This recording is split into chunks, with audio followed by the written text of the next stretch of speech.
नमस्कार. मी प्रल्हाद कचरे. आपण पाहत आहात विधी साक्षरता. आज आणखी एक महत्त्वाचा विषय आहे. विशेषतः अनेक व्ह्युअर्स जेव्हा त्यांना फेरफार नोंद त्यांची मंजूर होते किंवा नामंजूर होते आणि त्याच्याविरुद्ध ते प्रांत अधिकाऱ्याकडे अपील करतात किंवा तहसीलदारांकडे काही अपील करतात आणि त्या ठिकाणी विलंब झाला म्हणून दाखल करून घेतलं जात नाही. मग त्याच्यावरती पुन्हा त्यांना कुठे जायचा हा इश्यू असतो. याच्याविषयी बरेच शंका लोक विचारतात. या शंका फक्त नागरिकांच्याच आहेत असं नाही. अधिकारी आणि कर्मचारी जे आहेत काम करणारे याच्या संदर्भात त्यांच्याही मनामध्ये याच्याविषयी द्विधा आहे.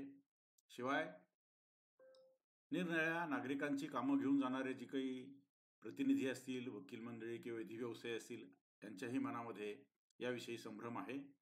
तेव्हा विलंबानं जर दाखल केलं एखादं अपील तर ते दाखल करून घेतल्याच्या म्हणजे विलंब माफ करून ते दाखल करून घेतल्याच्या किंवा नाकारल्याच्या निर्णयाच्या विरुद्ध अपील करता येतं का, हा कळीचा प्रश्न आहे. आता ही बाब जी आहे ती महाराष्ट्र जमीन महसूल संहिता 1966 यामधली आहे. अलीकडं त्याच्यावरती मार्च महिन्यामध्ये मुंबई उच्च न्यायालयानं एक निर्णय दिला. हा 12,965 नंबरची रिट याचिका आहे. 2023ची रिट याचिका आहे. ही एकटी याचिका नाही तर आणखी याचिका आहे त्याच्याबरोबर. 13,957 आहे, 15,767 आहे, 15,283 आहे, 15,284 आहे. म्हणजे जवळपास 5 याचिकांवरती एकत्रित निर्णय दिला. निर्णय 13 मार्च 2024ला म्हणजे अगदी मागच्या महिन्यात राखून ठेवण्यात आला आणि त्यानंतर 28 मार्च 2024 रोजी हा निर्णय दिला गेला. निर्णय काय होता? Having regard to the conspectus of the discussion, the issues framed for consideration are answered as under. त्यांनी इश्यूज फ्रेम केले आणि त्याचं लगेच उत्तर त्यात दिलं. पहिला इश्यू होता the order of SDO admits the appeal after condonation of delay. Section 252 of MLRC bars filing of appeal from an order admitting appeal. ते म्हणतात की प्रांत अधिकाऱ्याने अपील विलंबाने म्हणजे अपील पिरियड संपल्यानंतर दाखल करून घेण्याचा निर्णय घेतला. आता त्याच्या विरुद्ध कलम 21 असं म्हणतात, कारण ते कलम 251 प्रमाणे ते ॲडमिट केलं जातं किंवा नाकारलं जातं. आता 251 प्रमाणे या ठिकाणी ॲडमिट केलं गेलं. कलम 222 of MLRC bars filing of appeal, कारण हा निर्णय अंतिम आहे, त्याच्या विरुद्ध अपील होणार नाही असं स्पष्टपणे MLRCच्या कलम 252 मध्ये म्हटलेलं आहे.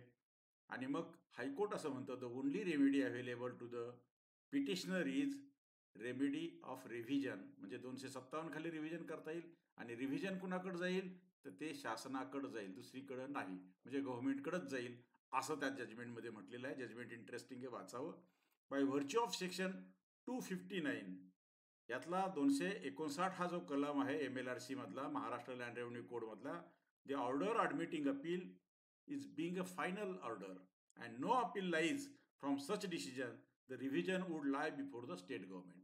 म्हणजे याच्यात काय झालं? आता SDO ने निर्णय दिला, अपील पिरियड संपल्यानंतर आलेला जो विलंब होता तो माफ केला, डिले कंडोनेशन केला आणि ॲडमिट करून घेतलं. दुसऱ्या पार्टीला हे काय आवडलं नाही, त्यांनी ॲडिशनल कलेक्टरांकडे अपील दाखल केलं. ॲडिशनल कलेक्टरांनी दाखवलं की 252 प्रमाणे याच्यावरती अपील दाखल होऊ शकणार नाही, हे मी तुमचं नाकारतो, तुम्हाला पाहिजे असेल तर सरकारकडे तुम्ही रिव्हिजन दाखल करा. त्याच्या विरुद्ध म्हणजे ॲडिशनल कलेक्टरांच्या निर्णयाच्या विरुद्ध या निर्णया रिट पिटिशनमध्ये पार्टीज हायकोर्टामध्ये गेल्या. हायकोर्टाने ह्या सगळ्या पार्टीचं म्हणणं, त्यांच्या वकिलांचं म्हणणं पाहिलं, कायदा पाहिला, यापूर्वीचे निर्णय पाहिले आणि हा अंतिम निर्णय दिला. ते असं म्हणतात, in view of the issues answered accordingly. आता जे इश्यूज अकॉर्डिंगली आन्सर केले आहेत आपण वरती पाहिलं त्याप्रमाणे, the order of additional collector holding the revision under section 257 of MLC would lie before the state government cannot be faulted. त्यात additional कलेक्टरने असं म्हटलं होतं की यात अपील चालणार नाही, मी अपील दाखल करून घेणार नाही. पाहिजे असेल तर पार्टीजनी 257 प्रमाणे MLRCच्या कलम 257 प्रमाणे राज्य शासनाकडं रिव्हिजन दाखल करावं आणि हा जो आदेश आहे तो योग्य आहे, त्यात काही चूक काढता येणार नाही असं उच्च न्यायालयाने म्हटलेलं आहे. The petition stands dismissed rule discharge in view of, आणि मग हे सगळं झाल्यानंतर त्यांनी याच्यासाठी कोर्टात त्यांना जाण्यासाठी जी काही वेळ होती ती दिलेली आहे. असा साधारण महाराष्ट्र जमीन महसूल अधिनियम हा जो काही संहिता आहे 1966ची, त्याच्यामध्ये हे अपील पुनरीक्षण प्रकरण 13 आहे, ज्याच्यामध्ये अपील, रिव्ह्यू आणि रिव्हिजनच्या तरतुदी आहेत 246 पासून तर 259 पर्यंत. आपला प्रश्न होता तो इथे, मुदत संपल्यानंतर अपील दाखल करून घेणे. हो, करून घेता येतं किंवा नाकारता येतं, जो कोणी अपिलीय अधिकारी असेल त्यांनी. इथे मात्र फेरफार नोंद सर्कल ऑफिसरने मंजूर केली किंवा नामंजूर केली, तिच्या विरुद्ध कोणीतरी अपिलात गेलं, पण ते उशिरा आले. तो जो अर्ज होता डिले कंडोनेशनचा, त्याच्यावरती दोन्ही पार्टींनी बरंच आर्ग्युमेंट्स केले. त्याच्यानंतर शेवटी SDOने निर्णय घेतला की हो ठीक आहे, डिले झाला असला तरी तो समर्थनीय आहे आणि आम्ही अपील दाखल करून घेतो. आता याच्या विरुद्ध विवेक्षित आदेशाच्या विरुद्ध अपील करता येणार नाही, म्हणजे याच्या विरुद्ध अपील करता येणार नाही अशी तरतूद आहे. ती तरतूद असं असताना ॲडिशनल कलेक्टरकडे जेव्हा गेलं तर ॲडिशनल कलेक्टरला ही तरतूद दाखवली. ॲडिशनल कलेक्टर सांगितलं आम्ही अपील दाखल करून घेणार नाही, तुम्हाला पाहिजे तर तुम्ही आता रिव्हिजन करा. रिव्हिजन माझ्या पुढे नाही, कमिशनरच्या पुढे नाही, तर ते गव्हर्नमेंटच्या पुढे जावं लागेल. असं साधारण ही केस आहे. हे पाय 251, जेव्हा अपील करणारी किंवा यथास्थिती अर्ज करणारी व्यक्ती विहित मुदतीत अपील अर्ज न केल्यास तिच्याजवळ पुरेसे कारण आहे असं जर वाटलं तर त्यात अपील दाखल करून घेता येतं किंवा नाकारता येतं. इथे SDOनी ते दाखल करून घेतलं. इथे असं म्हटलंय 251 अन्वये अपील किंवा पुनर्विलोकनासाठी केलेला अर्ज दाखल करून घेणाऱ्या पुनरीक्षणासाठी अर्ज नाकारणाऱ्या किंवा कार्यवाही स्थगित केलेल्या मंजुरी आदेशाविरुद्ध कोणतेही अपील करता येणार नाही. म्हणजे ह्या 252 प्रमाणे 251च्या आदेशाविरुद्ध 252च्या ग प्रमाणे म्हणजे ब प्रमाणे अपील करता येणार नाही अशी तरतूद आहे.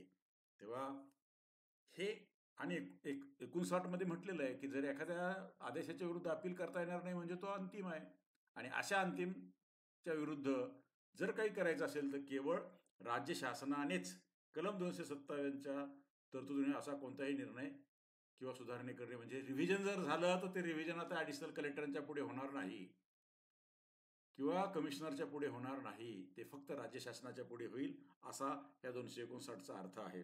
साधारण अशा पद्धतीचा अडचणी बहुतेक ठिकाणी येतात आणि हा जो 252 आहे हा खूप लोकांना अत्यंत अडचणीचा ठरतो आहे.